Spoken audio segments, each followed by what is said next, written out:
Hello everybody and welcome back to my channel. So this video is going to be me talking about my June wrap up because I just wrapped up recording my July TBR and it got a bit hot in my room and I've decided to come back to my natural habitat, which is the living room.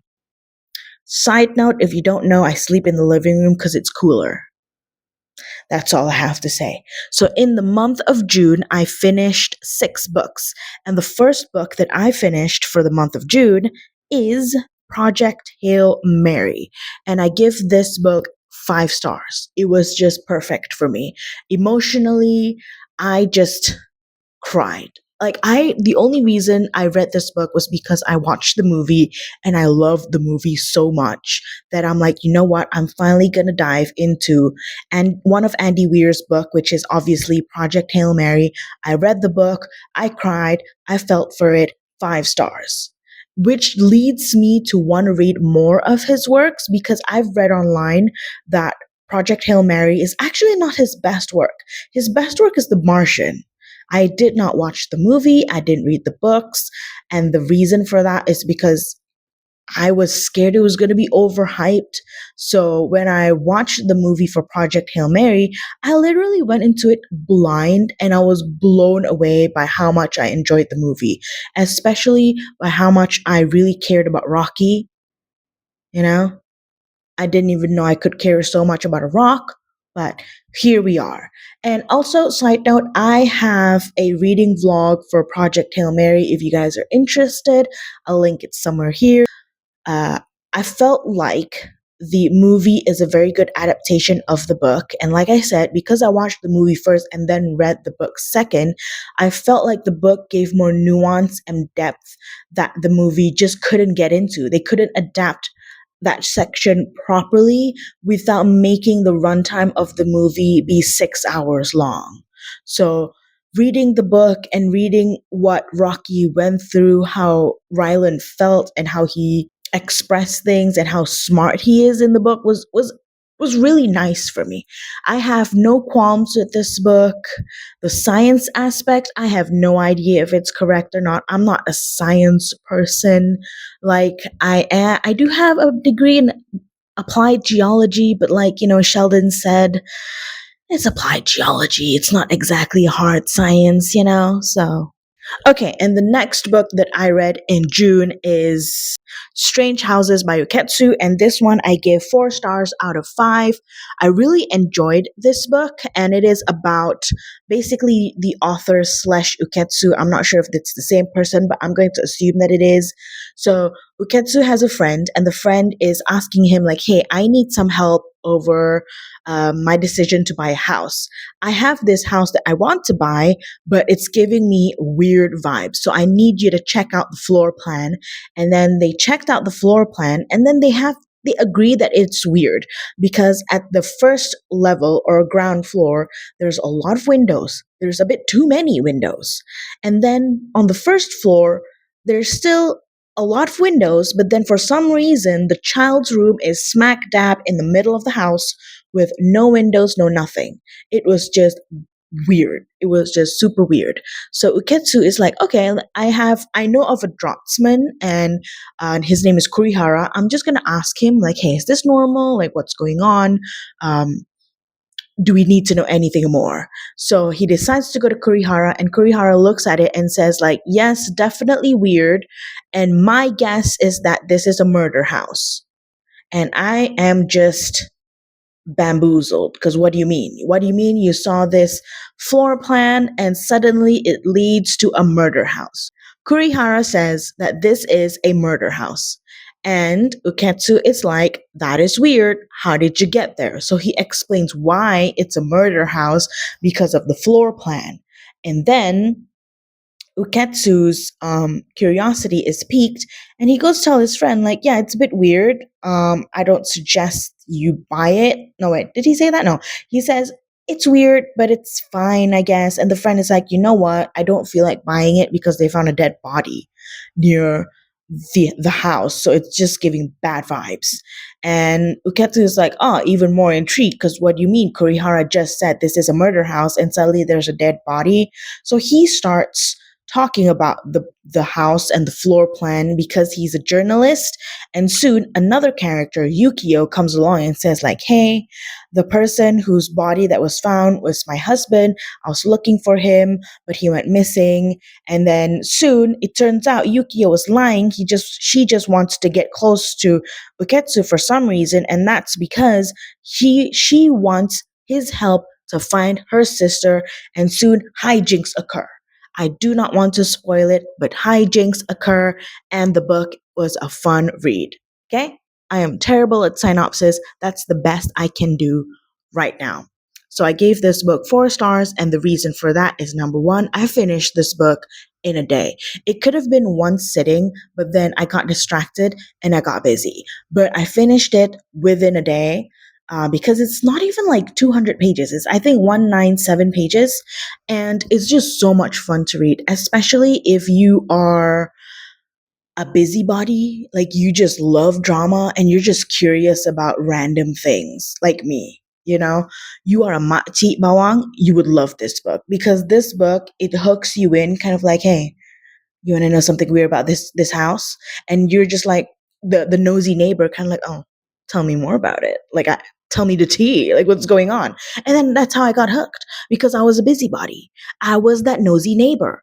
And that nosy neighbor just wanted to know why the hell did those people leave the house all hurriedly? What's going on? First, they have one kid, then they have 2 kids.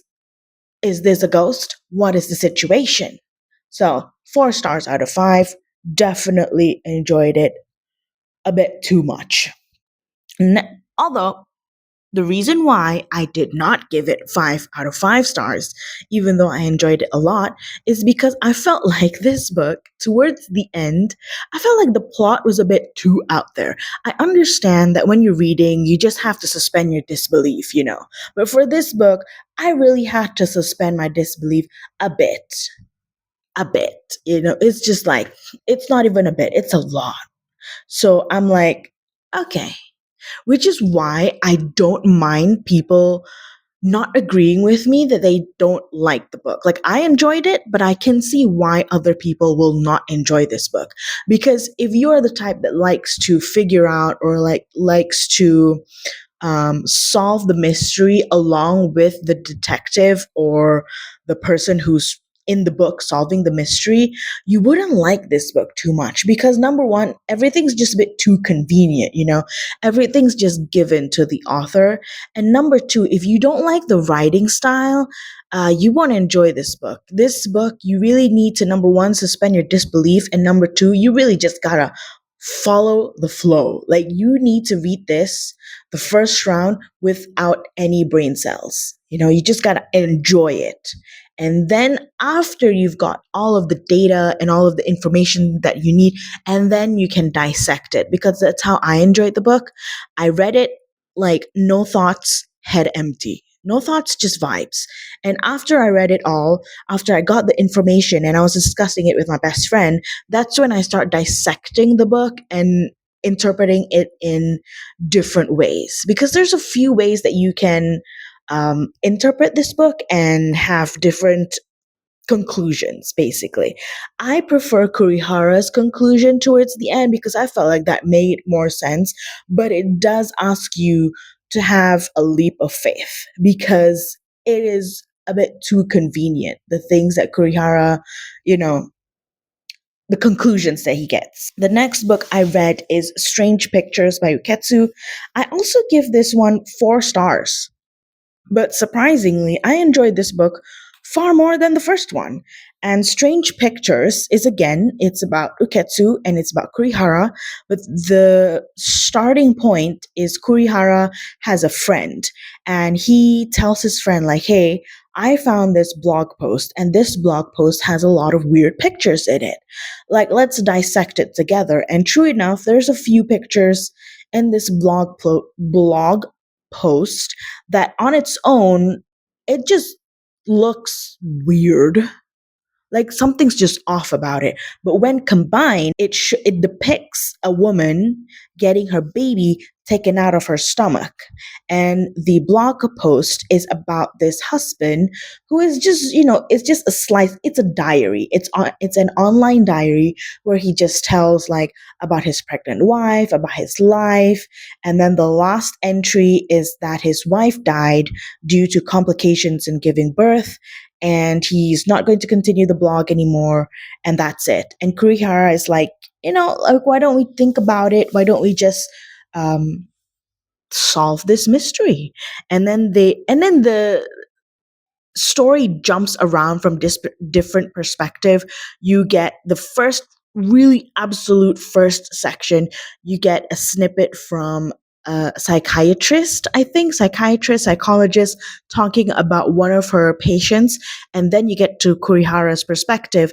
And then you jump to a different perspective, which is Naomi, which is Hotaru's mother. And then you jump to a different perspective. And this talks about an art teacher, and something weird happened to the art teacher, and it shifts again in the next chapter to a different character, young man who works in a newspaper company, who wants to be a journalist, but he doesn't have the credentials to be a journalist. So they made him work as an admin, and he wants to investigate what happened to his art teacher, which was in the previous chapter.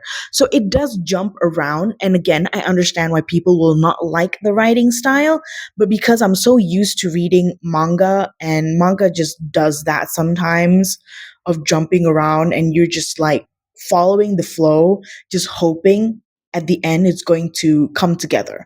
So it does come together at the end. I'm not going to spoil anything, but I enjoyed this more than Strange Houses because I felt like the story was more concise.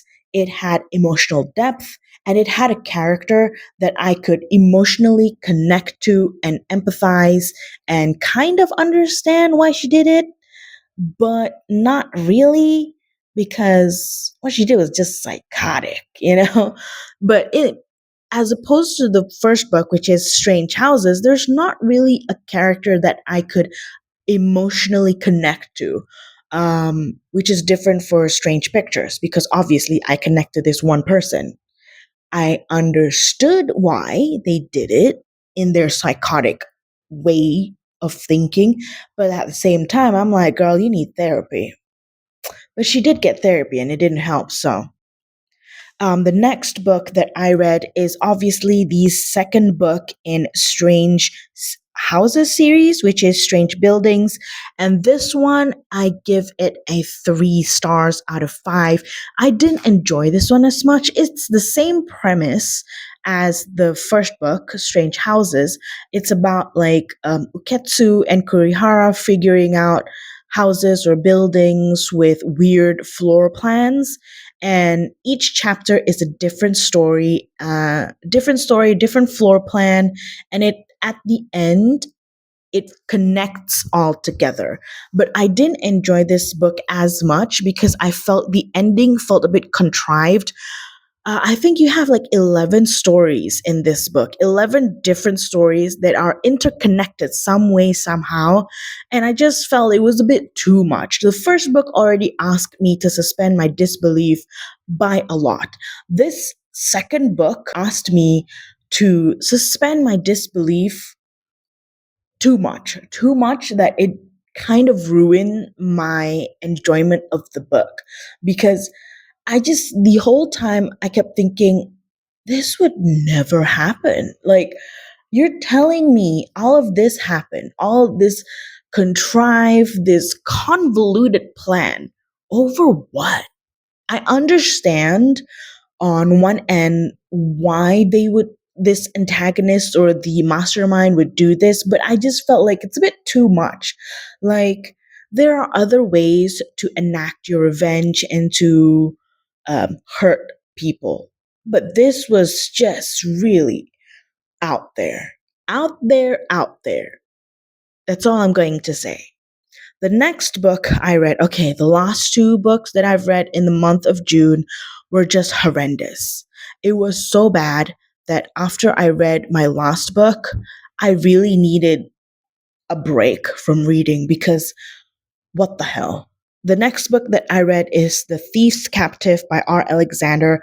I give this book 2.5, and basically, this is about a mafia dark romance. I don't think it's dark romance. I think it's just mafia romance.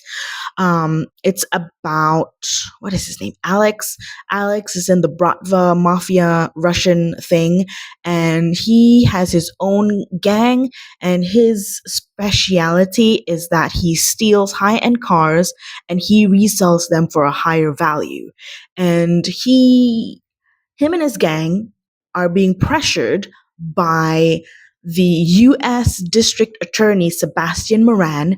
He is on their tail to catch them, and he thinks that it's a great idea to kidnap Sebastian Moran's daughter to put pressure on him to not continue the case, kind of like just drop it. But obviously, they fall in love. And I did not enjoy this book for a lot of reasons.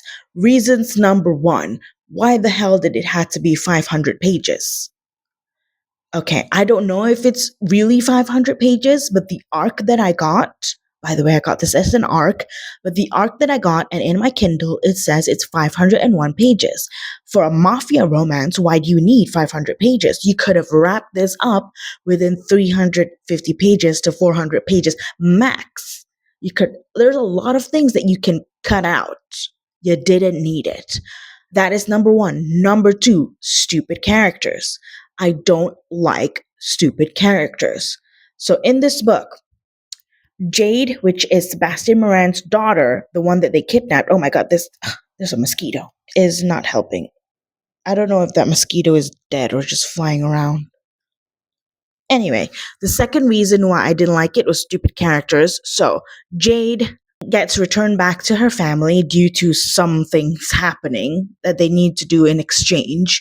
And she tells Alex, like, hey, I can be the mole in my dad's operation. I'm going to tell you guys what he's doing so you guys can counter back, but legally. So everybody's going to win, right? So she tells Alex, like, hey, you need to calm down. You need to lay low and you need to look like nothing's affecting you. Nothing's going to happen. Just chill out while we figure things out legally, right? But you know what Alex did? The first thing that he did was shoot the informant. Shoot the informant and he was chased down by the cops. And I'm like, she just told you. She just told you to lay low. Come on. Come on. Okay, these two things are intertwined. Number one, stupid characters. And number two is I hate it when the authors describe their characters as smart, as organized, as cold, or whatever. They're like the alpha of the alphas. But then the shit that I read is the complete opposite of that. Okay? You need to give me a baseline. You need to show me how Alex was before he met Jade. Then I know how he is as a character at baseline, like his normal operation. I need to see him at normal operation before he goes head over heels for Jade. Because all you're giving me is just Alex doing stupid shit because he is obsessed with Jade. But you're not giving me the pre-Jade Alex. So all I see is a dumb character.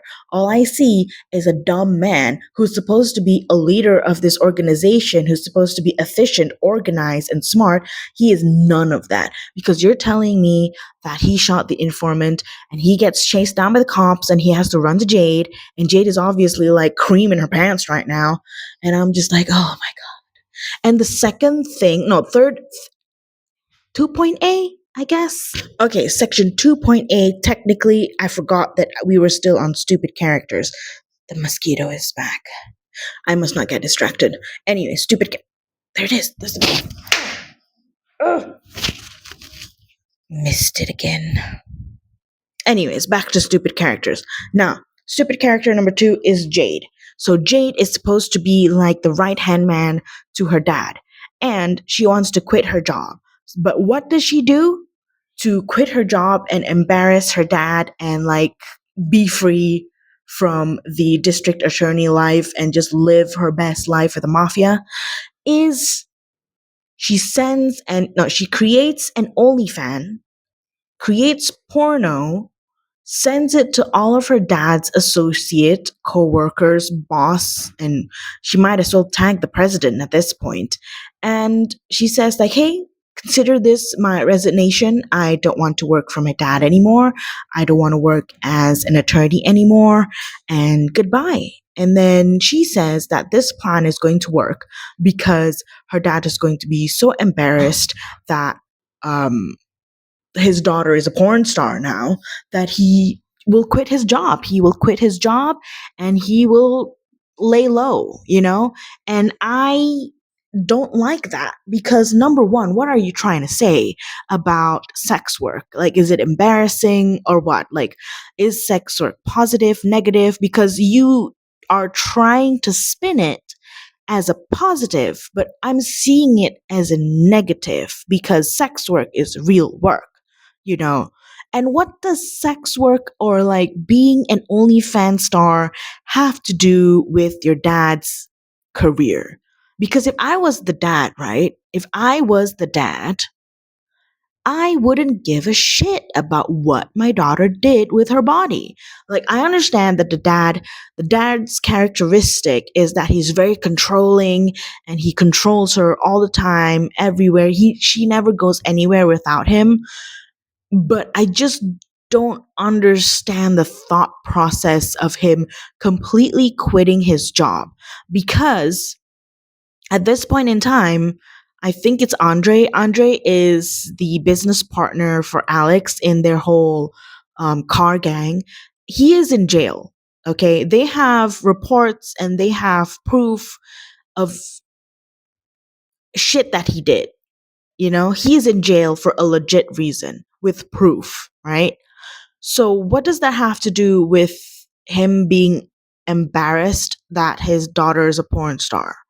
It doesn't affect his work ethic. It doesn't affect his work.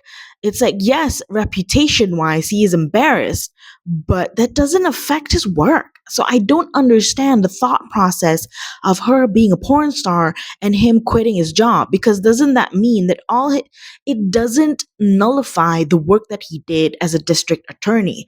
My thought process is why didn't she as the daughter find dirt on the dad. That way, any case that he has done previously cannot be trusted because he's either corrupt, he either cuts a lot of corners.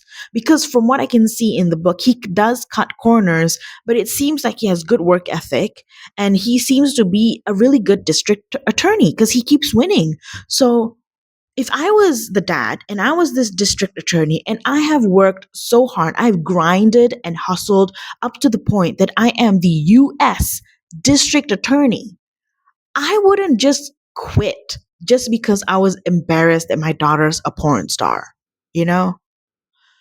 How I would if I was Jade, how I would affect his career would be I would completely disassemble his work ethic, his like make everybody see him as corrupt or at least think that he is corrupt and gaslight people to think that all the cases that he has worked, he's just doing it to improve his stats and to show that he's winning all of them. But actually, they're all innocent. Something along those lines.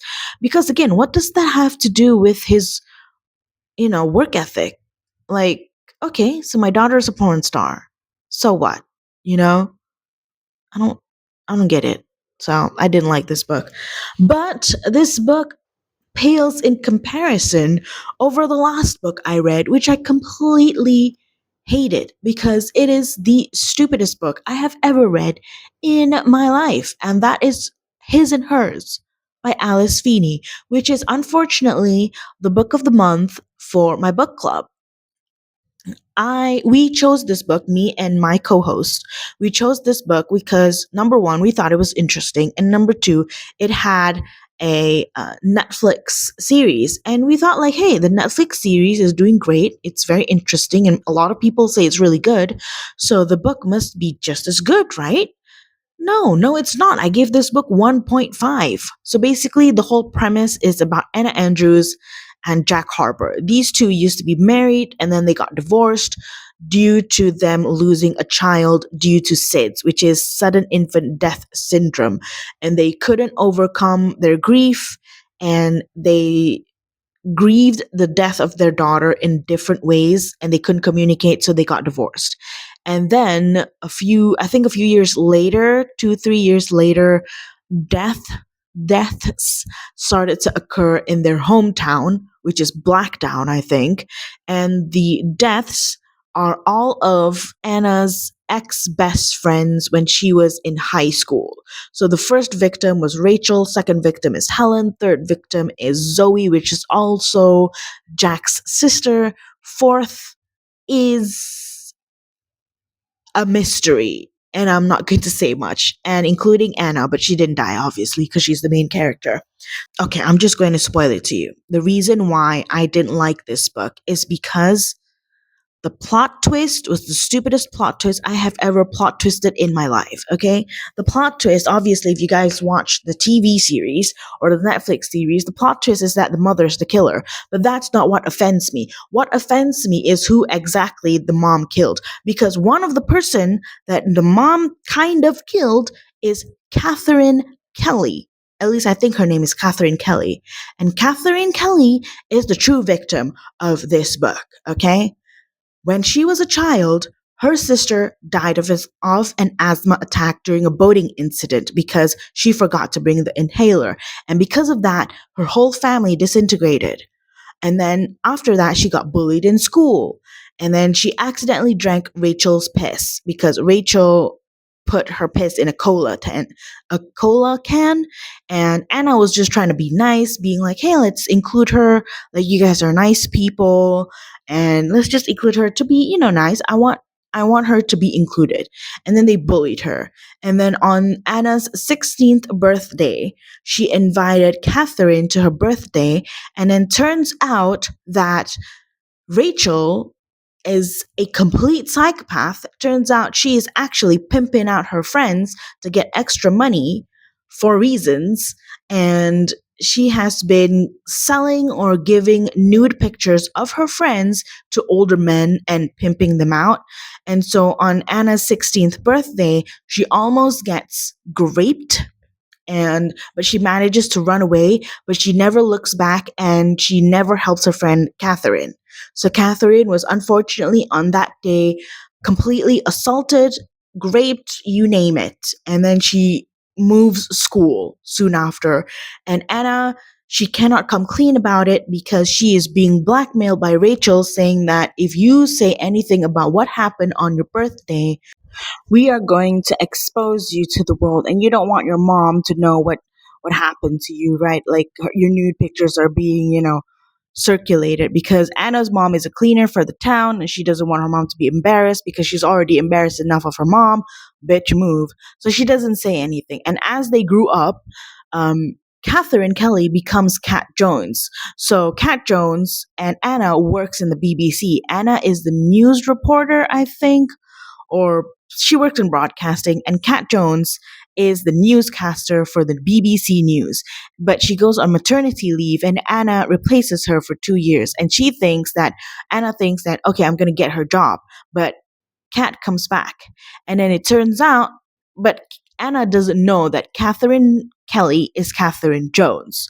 So Anna's mom lures Cat back to Blackdown, and then it's there that she exposes, or Cat figures out, I guess, exposes, I don't know. Basically, she finds out that Anna has been having an affair with her husband. Okay, granted to Anna that she didn't know that Richard, which is Cat's husband, is, Cat's husband. She knows that Richard is married. She just doesn't specifically know to whom, and it didn't really phase her at that point. So imagine how Cat feels. My phone keeps running out of space. Anyways, like I was saying, so So imagine how Kat feels. Anna keeps popping back into her life and keeps ruining it. And I get that it's not Anna's fault, but still. And she dies.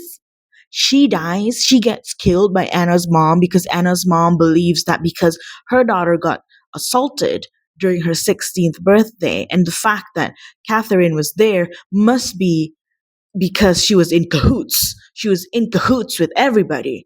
And I'm just like, that's unfair.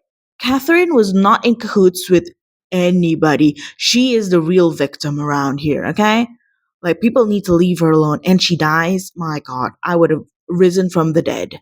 So, another thing that I don't like about his and hers is because, number one, like I said, why Cat Jones? Number two, the plot was just so nonsensical. Number three, execution and writing of this book just felt redundant, felt contrived, and I felt like the author was just giving us this plot twist after plot twist just because she wanted a plot twist. The plot twist didn't make sense. It didn't make sense within the story.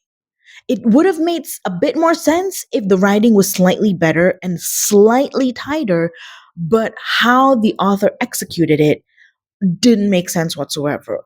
The plot twist became an anticlimactic twist for me because I was just so angry over the fact that Cat Jones died and she was the real victim. So, yes, suffice to say, I did not enjoy that book. 1.5 stars. Do not recommend. And yeah, that is it for my June TBR. But, anyways, I felt like it was a good month because I did finish 6.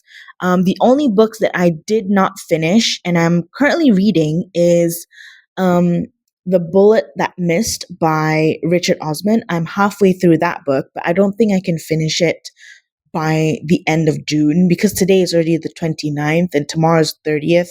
I don't think I'm going to have time to finish that book. And the only books that I haven't finished, oh, wait, here's the mosquito. I did it. Finally, the mosquito is dead. Anyways, the only books that I did not finish for my June TBR is The Bullet That Missed by Richard Osman, Bagaikan Putri, Ramli Awang Murshid, I think, and Vladimir by Julia May Roberts, I think is her name. And the last one is Pancari Kubo, Bengali Kubo, something about Kubo by Azrahil. So out of 10 books, I finished 6, which is great because I rarely finish any books in a month. I feel like all my reading vlogs have been working for me. Nobody watches my vlogs, so I don't really care. I do care a bit, but it's helping me read more, so I'm going to continue the vlogs regardless of whoever watches it, but please do watch it. Anyways, that is it for my June TBR, no wait, June wrap up. It's in the middle of the night and I'm kind of tired by now. So yes, in June finished 6 out of 10. Not bad. Not bad. See you in the next video. Toodles.